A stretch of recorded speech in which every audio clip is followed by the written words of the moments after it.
KNAC.com, the loudest.com on the planet. Once again, we are here to bring you an interview with some outstanding news and with another modern thrash band from the UK, a place just thriving with lots of metal history. We got Evile, and I'm speaking today with Ol Drake, guitarist and also now singer for the band. Evile, how you doing, my friend? I'm not bad. How are you? I'm good. It was great to speak to you, Ol. You guys have been really making a name for yourself. And you guys have been around for just under 20 years, but I don't know if you still consider yourself a fresh new band, or I mean, you still. I'm sure you guys have toured a lot and have gained a lot of experience in that short amount of time, right? Yeah, we've done quite a lot. I think maybe 5 years ago, I still thought of us as new, but I think now, I think we're old. I think we're all actually old people, so we see ourselves as old as well. Hmm. Yeah, and like you mentioned, like now you have families, so that definitely ages you a little bit, But at the same time, it Oh keeps yes. keeps you young to to have a family and stuff. Yeah, true. Now we're here to talk about your fifth release to date, Hell Unleashed. And this is going to be your Napalm Records debut. It's out April 30th. How's so far Napalm Records treating you? They're treating us great. There's emails flying around. There's schedules, plans. Everyone's completely on the ball, and everyone's really nice. So it's just been a pleasure, really. There's been no problems, no hiccups.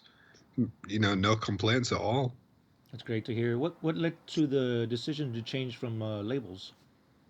Well, our contract ended with Earache. It wasn't anything negative. It was literally we did our 4 albums that we agreed, and we just wanted to go somewhere new. It wasn't anything against them. So when we were talking to labels, we had a few labels on the cards, but when Matt left, all of the labels weren't interested anymore except Napalm. They stuck around because they really liked the material, and I respect them a lot for taking a chance with the new lineup. Yeah, you mentioned your brother, right, Matt? He had recently left the band, and I guess I read some stuff that he was concentrating on his family and his health. How's his health so far? Is he okay? Yeah, he's doing better now. I think Eval was an added stress, and he just didn't have time for it anymore. I just don't think his heart was in it anymore as well. So Hmm. it's probably a positive that he's not doing it anymore. Very good. Well, give him my best regards to him and his family. And how does it I feel will. to now take over the vocal duties and now be the lead for Evile? Um, I was nervous at first because I've only ever done backing vocals. Hmm. Um, because I've done backing vocals, I was better at this than I thought I would be, just because I've played guitar for so long. And in terms of the studio, I was nervous because when we got in there and I was recording, it sounded terrible. We did a week of vocals and we listened back and it was unreleasable. And we Mm. just thought, what the hell are we going to do? But I worked with Chris, the producer. He's a professional vocalist, and Oh. he really helped me find my voice. And if I'm fully honest, if we didn't do the album with him, it would have been a mess, and it would not have sounded good. So he really helped me out there. Mm. So, give me more insight. Like, how long did it take you to further prepare, like with his assistance? Well, we only had 2 weeks in the studio, so the first week we were recording everything as we go, like guitar, drums, and everything. Hmm. But every day we were trying to finish one vocal song. So after the week was up, we thought, right, let's listen back, see what we've got, and it just wasn't good. It sounded Hmm. bad. And so we sat down and he went through a lot of techniques of like warming up and how to approach singing differently, and nothing was working. And I was getting quite nervous because we've got a label paying for this album and everything. Hmm. But there was just one technique that we tried out, and we recorded a take, and it sounded really good. And Chris said, "Wait, do that again." So I did it again, and we did it like 3 or 4 times, and he said, "Yeah, you found how you need to do the vocals." So Mm-hmm. I was so grateful that we found that, because I don't even want to. I hope no one ever hears what it was going to sound like. I think we gotta release it as a B-side sometime in the future. No, never. um, but I no, I've heard the recent record. My credits to you, man. Like your vocals sound really amazing. It's a good. It's kind of a good next step from Matt's vocals, and it still kind of blends in together. And and also kind of. I don't know if you're a fan of them, but like it also kind of reminded me of like early Meshuggah a little bit. Yeah, I know what you mean. Definitely. And yeah, but like no, great job, and like I think the Evile fans are gonna just love this because not only is it now you on vocals with taking the lead, but it feels like it's a much more aggressive approach that you guys are taking on this album. Was that the goal that you guys were going for? Yeah, it was definitely an intentional goal. One thing I've always wanted in Evile is a bit more aggression in the vocals, and that's not. I'm not taking anything away from Matt. That was his style, you know. But this was an opportunity to change things up, and I'm a big fan of death metal and Mm-hmm. old Sepultura, Mm. and the songs didn't really call for anything else. We tried some more melodic stuff, maybe some like Tom Araya style screams, and nothing worked except what you hear on the album. So we tried melodies, we tried hooks, and it just sounded like you were putting, I don't know, pop and grindcore together. It sounded wrong. Mm-hmm. So what you hear is the only thing that worked. Mm. Well, so far it sounds like it's going to be a great success. So, like again, credits to you guys and much praise with your brother leaving and then you stepping up and taking the reins. Like you had a lot, kind of. I don't want to say going against you, but you guys are still stuck it out and like about to release this new album again, Hell Unleashed, their Napalm Records debut. Now, you had mentioned Sepultura, and had seen a video that you had posted. I think it was through the Napalm YouTube that you had talked about some of the albums that had influenced the album coming up. One thing that I really liked is that you kind of threw a curveball at us with Miles Davis. Ah, yes. I Yeah. Yeah, I'm a Miles Davis fan too, and Kind of Blue is a really great album too, and how is it that it shapes your influence from like you go from like the thrash metal stuff you mentioned I think it was Annihilator, um, and the Sepultura, and then Miles Davis. How does that fit into the puzzle? Um, it's I got into jazz in school. It was my college teacher, Jeremy Platt. We did it as a case study. We studied So What. So we had the sheet music and everything like that, and because it was part of school, I saw it as work, and then um, but then I stopped seeing it as work as something I actually enjoy. So um, I love the contrast between it's not metal, and it's because in a way sometimes I see metal as my job, and you sometimes don't want to take your job home with you, and it's just it relaxes me so much. But I also take away from it that Miles Davis can play 3 notes and it mean more than most people can use in 100 notes, and I just really admire that, and it's hard to do the similar thing in thrash because it's so aggressive and fast. But Hmm. I always try and slow down and make my solos and everything more memorable than just shredding really fast. So it's some aspects of Miles Davis does bleed into what I do. Great, great. I hope people hear that influence. I mean, even people that aren't Miles Davis fans, which I mean would shock me because I think in this day and age you got to be more open to music, and it doesn't get much more obscure and awesome than Miles Davis, I think. Yeah, definitely. In addition to you taking the lead on vocals, now you also have Adam Smith on guitars with you. Yes, yes. From he's in a thrash band called Riptide, who are from Huddersfield, which is where Evile's from as well. Hmm. And how did his efforts and his contribution fit in to Evile? Well, the album was actually finished long before Adam joined, so Oh. he didn't really contribute anything. He will on the next one, but everything was finished really. But he's a really cool guy. He's really chilled out, really laid back, which is what we need in this band. Really, we don't want any loose cannons. So, No, of course, of course. yeah, yeah. It was just really easy to get on with, and we knew him anyway through Riptide. Hmm. And so the primary writing duties, was that between you, Ben, and Joel, or who mostly was the songwriter? We basically treat it like um, I'm the one stirring the pot, Hmm. but we all like talk about the song and have input. So it usually starts with me with a riff, and then I start building on the riff to make a song.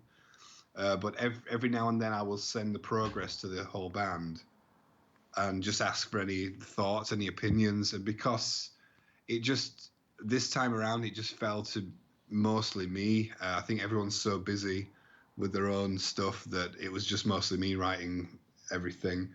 Um, but you know, Ben put a few riffs in. He wrote the lyrics to two songs. Um, so yeah, it still is a collaborative effort. It's just this one was a lot more. I became very obsessive over the music. I mean, there's Hmm. probably 18 versions of each song before it's finished. Oh. So I would just literally be driving to work, listening to one song over and over again. It's like a minute long, and there's always something about a song that I don't like when I'm writing it. So my job is to find what I don't like about it and rectify it. But that's the difficulty that trying to figure that out. I have a bizarre theory that most people laugh at me for, and that I look at it like the song I'm trying to write is already written, and I'm trying to figure out what the song is instead of Hmm. writing the song, if that makes any sense. Hmm. So I'm trying to figure out the next part, what it should be, instead of making the next part up. I know that makes no sense. No, I mean, there's a lot of other musicians out there that they listen, and giving your perspective on how you approach songwriting, they'll gain some understanding, because there's probably other musicians out there that think the same way. That it just let the song lead them, and hopefully Yeah, something great comes out. Yeah. exactly.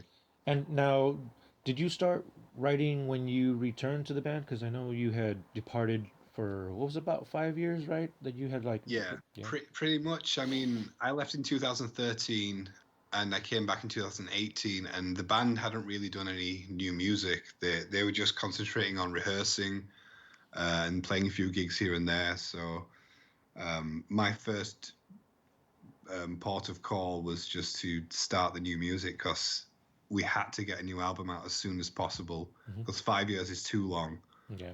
let alone 8 years. Hmm. Well, it kind of varies, because like now it seems bands are putting out albums like every year, and I'm kind of the age where like bands waited a few years, or 2 to 3 years between releases.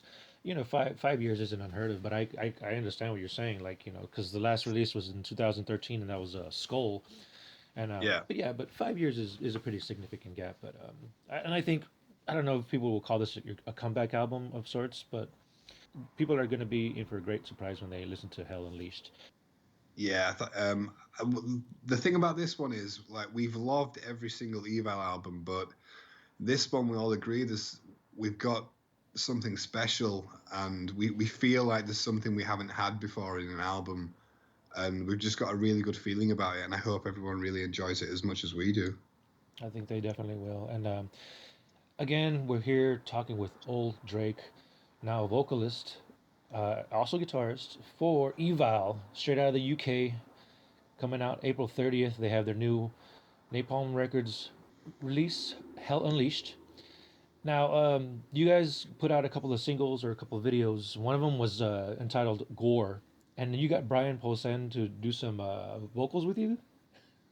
Backing vocals, yeah. Backing vocals. A writer, comedian, actor. He's such a talented guy. Like, how did it come about that you guys had him jump on board? Well, back in, I think it was 2010 or so, someone sent me a picture of him wearing a Enter the Grave t-shirt on the Sarah Silverman show. And I love Sarah Silverman, and I love Brian Posehn as well. And we just got talking on email just because I had no idea that he liked Evile. Mm-hmm. And he actually did backing vocals on our song Cult back in 2011. And, you know, I hadn't spoken to him for a while, and we had this new album coming out. I sent him the song Gore, and I just said, do you want to do some more backing vocals? And, you know, he's a busy guy, so it was just like, what do I have to do? So, oh, just shout this word like 10 times. Okay, cool. So he just shouted Gore. And yeah, the other problem was that it wasn't really supposed to be like a headline or like a news item that he was on the song. Mm-hmm. It was just, you know, something cool in the liner notes, like, oh, backing vocals by Brian Posehn. Mm-hmm. But then obviously a record label is a record label, and I don't blame them for it, but it says Gore featuring Brian Posehn, so everyone's like, I can't hear Brian, where is he? He's not in the video. I can't see him. It wasn't supposed to be any of this. We just wanted him to do some cool backing vocals, and that was it. Well, I mean, given the current state of things, it would be hard to do a video with, you know, everybody present too, Yeah, right? Yeah, so definitely, yeah. but at least his contribution is still there, whether it's hard to distinguish or not. But I mean, it's there, and oh no, he's a personality that I understand what you're saying about like labels, you know. But you know, hey man, that's why we're here. You know, we want to get you guys as much publicity as possible, and I think it's important for, at least in my area, I really strive to put spotlight on bands that deserve it. And Evile definitely deserves it. A lot of underground bands deserve it, especially from outside of the United States, because it's a part of keeping the metal alive and keeping it going. Metal or rock has never really been dead. There might have been, you know, kind of buried a little bit, but people who seek it out, me included, like we try and support bands and try and give them as much attention as possible and share the music as best we can, go to the shows as often as we can, and a testament. Excellent. Thank Yeah, you. yeah, no problem, man. And like you were saying, you know, you guys have only been around since early to mid 2000s, but you guys have a discography, a great history, and I think this new record, Hell Unleashed, again, April 30th, it's gonna shred some faces. So I can't wait for people to hear this. I know you had just came back from the band, but like around the time before this whole pandemic bullshit hit, like, were you guys? Did you guys have any plans to be on the road, or were you guys on tour or anything? Well, no, the issue was that when I rejoined, it was like late 2018. We started writing the music. I'd say I finished the main skeletons of the song by like July 2019, and the next task was for Matt to do the lyrics and the vocals, and it just wasn't happening because he didn't have time and, you know, everything else. But we waited about a year until, you know, July 2020. And it wasn't happening, and we knew it was coming. We knew he was going to leave the band. It's just, it was a matter of time, really. And so when he did leave, it was like, right, okay. But even before that, I'd said, look, we need some lyrics and vocals, so I'm going to start doing that.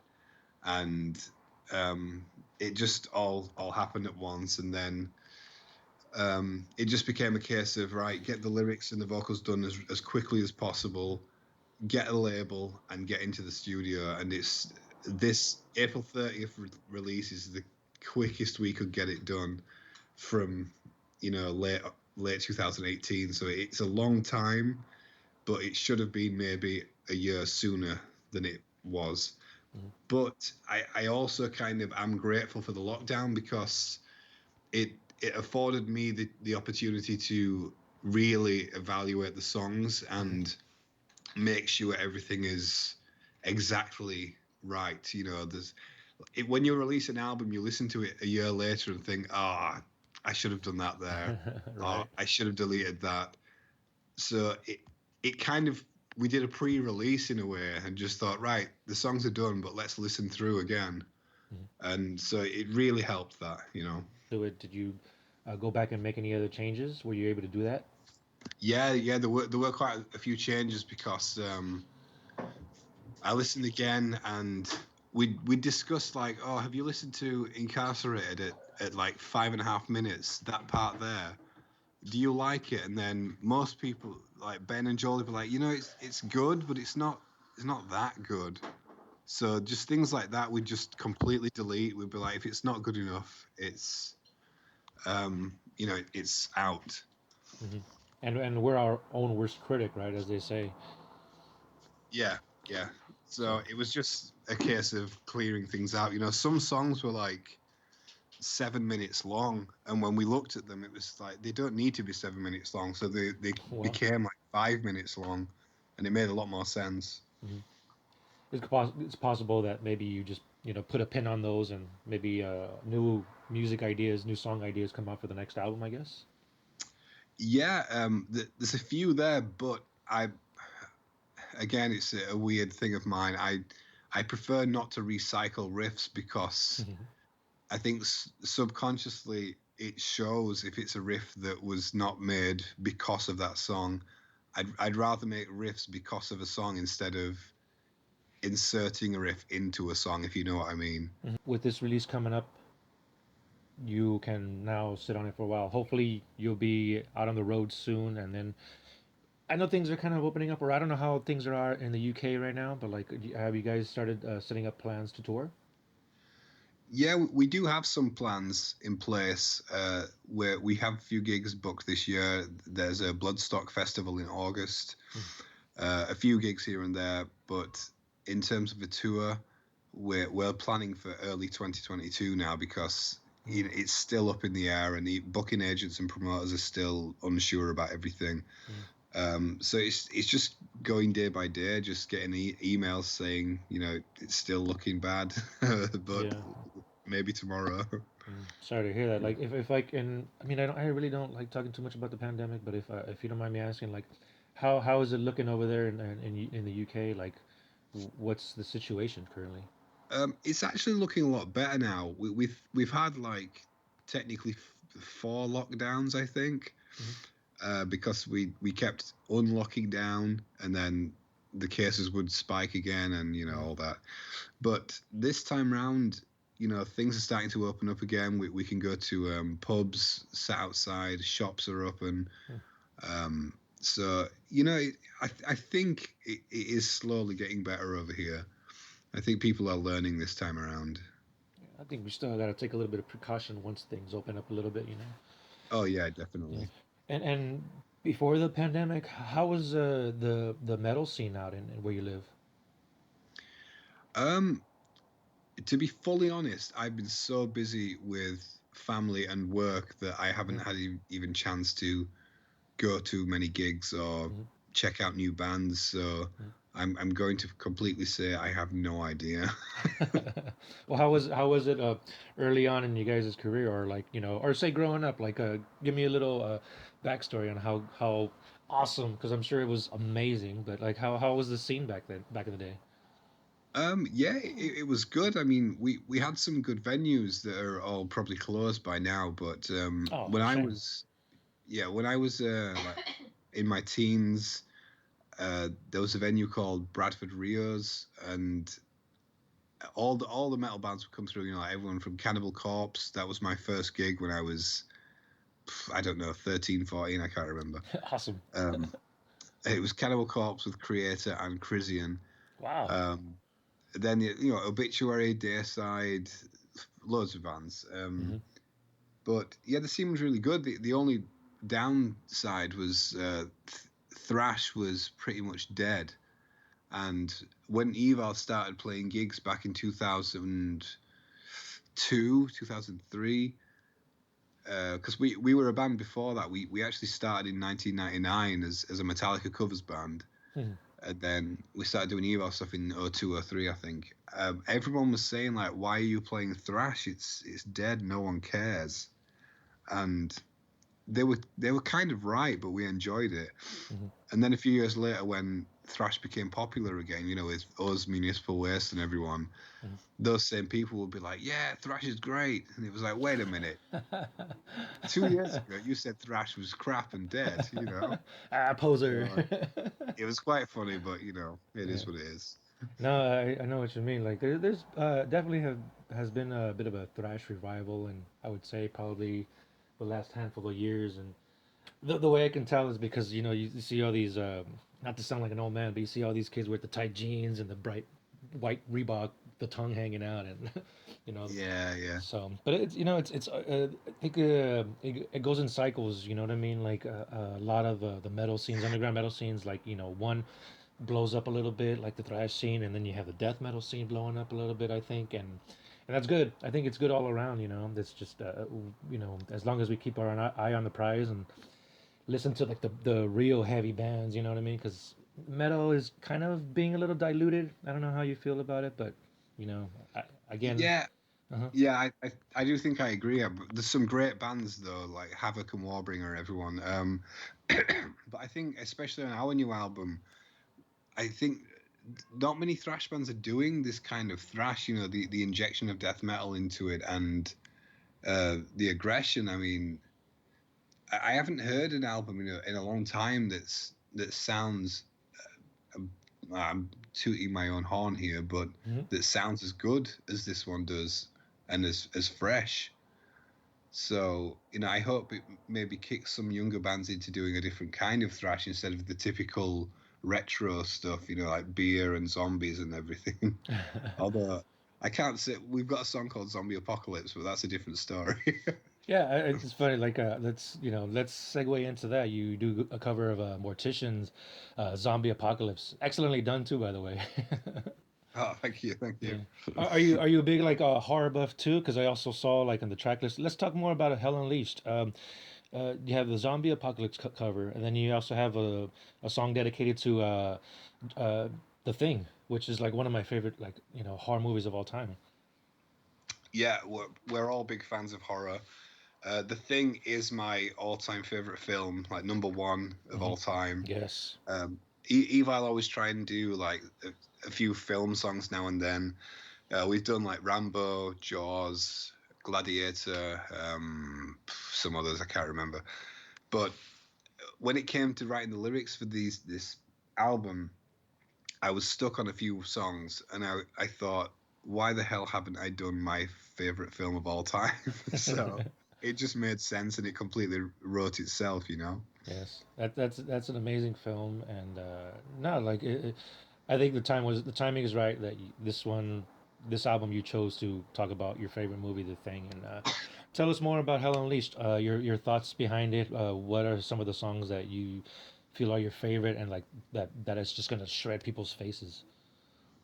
Um, it's really difficult because I poured so much into this album that Hmm. my favorite song changes every time I listen to it, and Control from Above is one of my favorites because it's got so many changes, um, and the mood of it is really cool. But I just think it's a great album, even if it wasn't our album. I'd love it so much because I think I said a few months ago in I can't remember where, but it got printed saying I think it's the best thrash album in the past 20 years. And I kind of said it tongue in cheek, but thinking about it, I think it is. Well, I definitely believe this is gonna end up on people's best of 2021 list, and it's only April, but that list is piling up fast, and I think Hell Unleashed is definitely going to be on that. Um, Oh, thank you. Ol, I want to thank you for your time, and again, Hell Unleashed coming out April 30th through Napalm Records, their Napalm Records debut. It's also Ol's first time on vocals, so I hope everybody listening goes out there and picks this up, order it online, download it. Download it legally, buy that shit. You gotta support your bands nowadays, man. This is the most important time to support bands. And again, thank you for your time, Ol. Is there any thing that you want to tell the fans out there that have been like listening to your music through this pandemic and or have yet to listen to Evile? Like, what do you want to say to them? I think, firstly, I'd just like to echo what you just said in that buying the physical product and the digital download is so critical for a lot of bands, especially bands that are on record labels, because, to not go into too much detail, a, a label puts a lot of money into a band, and the only way to really pay the label back that money is to sell the CD and vinyl.